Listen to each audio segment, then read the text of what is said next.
ও সামাজিক চেতনার এক অনন্য মেলবন্ধন অগ্রদূত ক্লাব প্রাঙ্গণে শুরু হলো স্বর্গীয় অনিল চন্দ্র রায় স্মৃতি নকআউট টুর্নামেন্ট। এদিনের উদ্বোধনী পর্বে মোট 6টি দলের মধ্যে উত্তেজনাপূর্ণ ম্যাচ অনুষ্ঠিত হয়। আয়োজকদের সূত্রে জানা গেছে, এই টুর্নামেন্টে মোট 32টি দল অংশগ্রহণ করে। উদ্বোধনী অনুষ্ঠানে প্রধান অতিথি হিসেবে উপস্থিত ছিলেন 28 নং ওয়ার্ডের কর্পোরেটর নন্দুলাল দেবনাথ।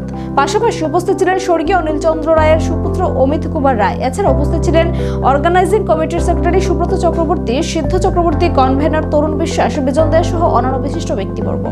বক্তারা জানান, এই টুর্নামেন্টের মূল উদ্দেশ্য একটাই, যুব সমাজকে মাদক ও অবক্ষয়ের গহ্বর থেকে দূরে রেখে খেলাধুলার মাধ্যমে সুস্থ ও সচেতন জীবনধারার দিকে এগিয়ে নিয়ে যাওয়া। খেলাকে ঘিরে দর্শকদের উৎসাহ ছিল চোখে পড়ার মতো। আজকে আমরা অন্যান্য বছরের ন্যায় এবার অগ্রদূত ক্লাব এই বছরও শ্রী অনিল চন্দ্র রায় এর স্মৃতিতে একটি নকআউট সিক্সার টুর্নামেন্টের আয়োজন করেছি। আমরা কিছুক্ষণ পূর্বেই আমাদের দ্বারোদ্ঘাটন করেছি, আপনারা দেখতে পাচ্ছেন।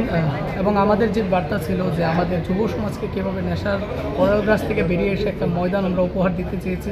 এবং এখন পর্যন্ত প্রায় 30টার উপর টিম আমরা কালেক্ট হয়েছে এবং দেখতে পাচ্ছেন আমাদের এই মাঠের চতুর্দিকে কত দর্শকদের আনাগোনা।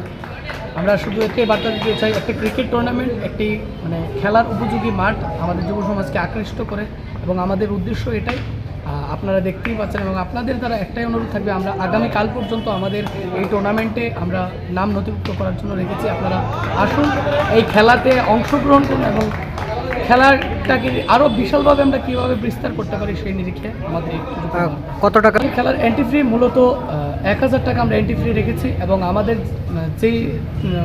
যারা চ্যাম্পিয়ন হবেন তাদেরকে একটা সুদৃশ্য ট্রফি দেব এবং সাথে 20,000 টাকা প্রাইজ মানি, সাথে রানার্স ট্রফি, সাথে 15,000 টাকা প্রাইজ মানি এবং ম্যান অফ দ্য সিরিজ রয়েছে একটি আকর্ষণীয় ফ্রিজ। এবং ফাইনাল ম্যাচে ম্যান অফ দ্য ম্যাচ রয়েছে একটি 5G স্মার্টফোন। আমরা চাই যেন এই খেলাটা আরও বৃহত্তর থেকে বৃহত্তর হয়ে ওঠে সেই নিয়ে।